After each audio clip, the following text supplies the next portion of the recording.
Two midfield maestros, two generations apart, but only one can become the king of football's golden age. What happens when you throw Jude Bellingham, England's modern prodigy, back into the brutal, beautiful chaos of 90s football? Jude starts at Dortmund in 1994. He's 20, he's fearless, and playing in boots 2 decades ahead of their time. And then there's a young Zinedine Zidane who begins at Bordeaux, 22 years old, raw, and about to become a footballing god. Over the next 15 years or so, we simulate both of their careers in the same timeline, same era, same chances, and no excuses. Does Bellingham survive football in the age of elbows and elegance, or does Zidane remind us all of why he reigns supreme? Well, in the first season alone, Jude Bellingham helped Borussia Dortmund to their first Bundesliga title since 1963, which they actually pulled off in our universe too. In fact, they dominated the Bundesliga, finishing 21 points above second place Schalke and only losing 2 matches, but it was Karl-Heinz Riedel who took all the plaudits, scoring 37 goals. Jude had mainly played in an attacking left midfield spot until a bad injury, where he went down in what turned out to be a broken ankle towards the end of the season. Even still, Bellingham finished the season with 9 goals and 8 assists. Zidane's Bordeaux finished the season in 3rd place in the French league, but striker Dugarry had an impressive 38 goals in 36 games that he played. Zidane, though, was still the key man and at the heart of the Bordeaux midfield, and this season he picked up 7 goals and 10 assists in an impressive year, capped off with a trophy after an impressive 3-0 win in the Coupe de France final against PSG. However, despite that success, something was troubling Zizou, and he had already been asking to leave Bordeaux, with a number of clubs showing interest. In fact, 4 massive clubs in European football who were all trying to gain the signature of Zidane. Well, unfortunately for the Frenchman, he would stay at Bordeaux for one last season. And that takes us to the end of the 2nd season, where Zidane has already agreed to join Inter Milan at the end of his contract. But this season is where Jude Bellingham has begun to outshine Zizou, as the 95-96 season saw Jude Bellingham and Dortmund lift a treble, including the Champions League, where they defeated Ferguson's Manchester United 3-2, and Jude Bellingham scored 2 goals. Zidane spent the 96-97 season at a struggling Inter Milan side though, finishing in 4th place and envious of the Brazilian Ronaldo, who signed for their rivals and scored 30 league goals that season, which of course is the wrong side of Milan compared to his actual 1997 move in our world. Zidane's contributions on the pitch for Inter weren't great either, with just 2 goals and 7 assists that season. Jude Bellingham, though, had just got back-to-back 18 league goal seasons and another domestic double to celebrate in May 1997. But with the World Cup in 1998 being held in France, Zizou was out to impress. His Inter side, though, was still finishing runners-up to that incredible AC Milan side with Ronaldo and Van Basten up front, and yet Jude was celebrating another league and cup double. What made it worse is that this incredible Dortmund side with Sammer, Patrick Vieira and Jude Bellingham also had Del Vecchio up front, who Dortmund had just purchased from Inter Milan for 4.2 million. So going into World Cup 98, it was clear who was in a much greater form between the two players. France progressed through the Group C in 2nd place, although they finished level with Brazil on points, with Eric Cantona, who had retired in our world, scoring 4 goals in the group stages. But the host France could not get past the Dutch in the 2nd round, losing 2-1. England then beat the Dutch in the quarter-final, got a 94th minute winner against Brazil in the semi-final, only to lose in extra time to Argentina in the World Cup final. In an absolutely crazy game of football where Jude Bellingham was sent off, there was 2 goals in the dying minutes of the game, and Argentina beat 9-men England 4-3 in extra time, which of course, very different to the final that we know in our world. The following 98-99 season would change the history for both players for 2 different reasons, however. But before we do that, I just want to thank Mr. Tini, who has helped me set up this database. And of course, if you are enjoying the video, make sure you are subscribed. For Zidane in March, a cruciate injury which could set him out for 8 months. For Bellingham, a £9.25 million move to Manchester United, who under Sir Alex Ferguson also looked to use him on the left-hand side in an immense team that added Figo, Thuram, Stam, Collar, Romario and Maldini. But could they replicate what Manchester United did in our world in the 98-99 season and win the treble? Well, in the Premiership, they won the league at a canter, only losing 1 game and had an Argentinian goalscorer with 31 goals. The FA Cup was won 3-0 against Aston Villa, with Jude Bellingham scoring 2 goals. They got to the Champions League final, but at 0-0, Roy Keane was sent off in the first half for picking up 2 yellows. In another crazy final though, where Ryan Giggs was playing for Real Madrid and Romario scores 2 goals after 96 minutes, Manchester United completed the treble. And although Jude never got on the pitch that night,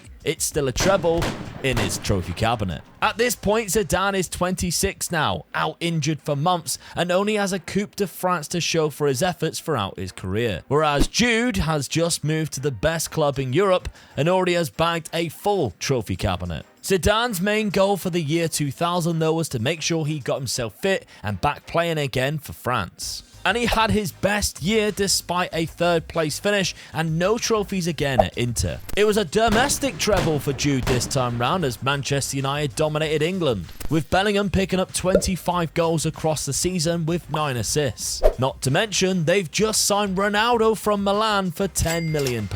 It's the European Championships this summer though for Euro 2000 and the groups are set, which in our world was of course another successful tournament for Zizou and France. However, a 2-1 semi-final loss to Spain means another failure for Zidane. What makes it worse was England went to the final where Bellingham scored in the first minute in a 5-3 win. And another trophy for Jude Bellingham. In 2001, Zidane and Inter Milan came close to lifting the Scudetto, finishing on the same points as winners and rivals Milan, who also beat them in the Italian Cup final as well. Another domestic double for Manchester United, and Jude is destroying this era. But the 2001-2002 season was where Zizou had finally had enough at Inter Milan. It did see Inter beating Milan in the Coppa Italia final, but Zidane was unhappy after winning his first trophy and wanting to move to a bigger club now that he's 29 years old. And while this was happening, Jude Bellingham was assisting the winner in his 3rd Champions League final win.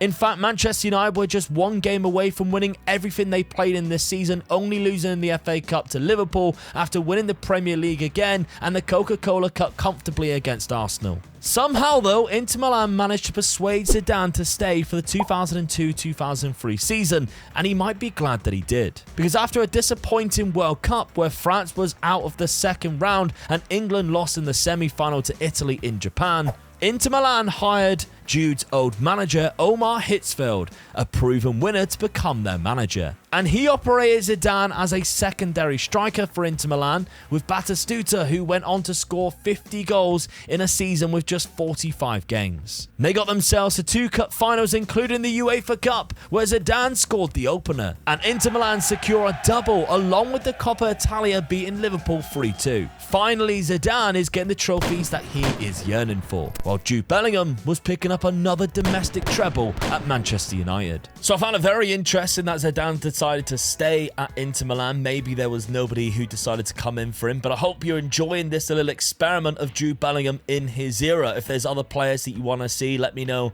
down in the comments section, and let's get on with chapter 3 of this one. Zidane is in his 30s now, but spends the 2003-04 season with Inter trophyless again. Maybe because his Argentine strike partner was let go on a free transfer to Crystal Palace, helping them get to a 3rd place finish in the Premier League, where Manchester United record their 12th win in a row. That's not all. Jude Bellingham has won his 4th Champions League trophy and 3rd with Manchester United. And they've also made him the club captain as well. Zidane could seriously do with a win by lifting the Euro 2004 trophy. However, again, it was the Dutch who eliminated France in the semi-final this time round. And in the other semi-final, Jude Bellingham is scoring 2 goals to knock out Germany. Also, going on to captain England in the final with a 2-0 win over the Netherlands, which means it's a 2nd Euros trophy for Jude Bellingham. A shock this summer though, as Zidane finally leaves Inter Milan with his contract expiring, turning up in Merseyside just 2 weeks later, holding up a Liverpool shirt. Not that they could affect the 2004-2005 season too much though, as Jude Bellingham's name was everywhere,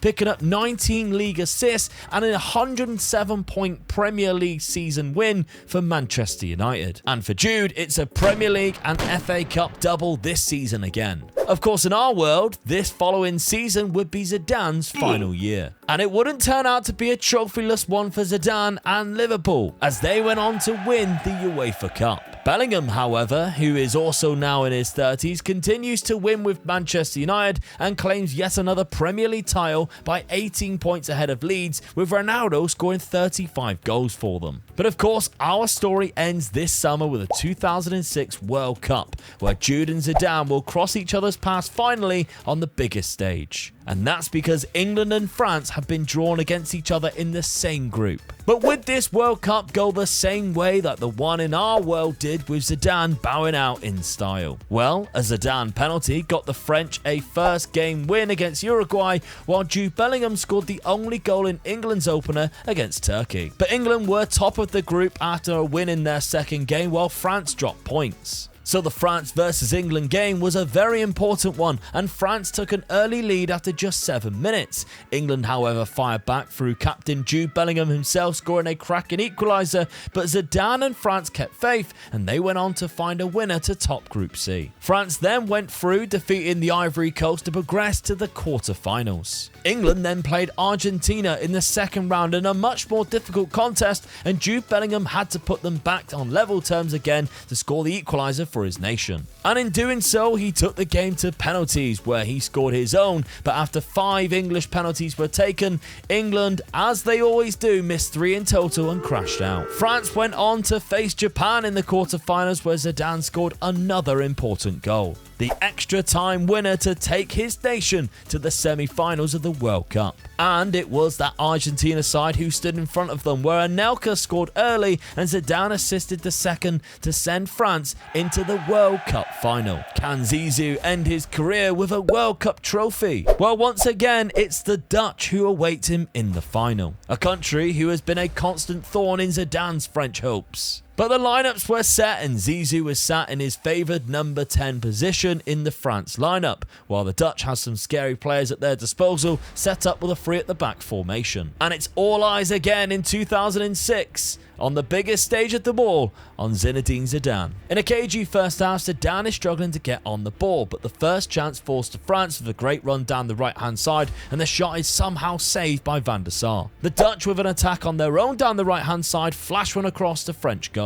And the score stays 0-0 at the break and is needing some magic. Zidane is tired and has been moved out to the left hand side, but the Netherlands' wave of attack ends with a Kluivert goal breaking the deadlock, and they smash the post not so long later also. Another chance for the Dutch as Zidane is then moved up front. With 85 minutes on the clock though, the French finally find a goal through Patrick Vieira to maybe take the game to extra time. And that's exactly what happens when the game ends 1-1 after 90 minutes. Zidane is struggling, but he's trying his best to still make the runs in case a perfect ball is found to make something happen. But it's the Dutch who strike next with a cracking goal down the left hand side, and the cross finds Overmars, and it's 2-1 to the Netherlands. And what could be game over, a foul in the box is given as a penalty, and Patrick Kluivert slots it home to make it 3-1 after 109 minutes. There's one last chance for France as Emmanuel Petit smashes a shot off the post, but the full-time whistle blows and the Netherlands are world champions. Finishing the game with 9 men after injuries occurred and also using all their subs, Zidane is left on the pitch this time, unlike in our world, watching his opponents lift the 2006 World Cup trophy. And that, my friends, is where we leave this experiment today. Jude Bellingham done exceptionally well playing in Zinedine Zidane's era, but I do feel for Zidane. Zizou had a lot of injuries. He also had a lot of bad luck. Of course, the likes of Ronaldo moving to AC Milan, causing just trouble for Inter that whole time he was there, making possibly the bad move of going to Inter Milan in the first place, while Jude Bellingham thrived in an unbelievable Manchester United team. I think they went on to win 15 Premier League titles in a row. So that is what happens when Jude Bellingham is put into Zinedine Zidane's era. Again, if you want to see more like this, maybe put some suggestions down below. There's a lot of retro databases where a lot of best players in history are in their prime, maybe even using this one from the Mad Scientist, the 94-95 database. And again, thank you very much to Mr. Teeny for setting this one up. Make sure you're subscribed, and of course check out this video on screen right now, because I spent 10 seasons at Aston Villa trying to make them the best team in the world.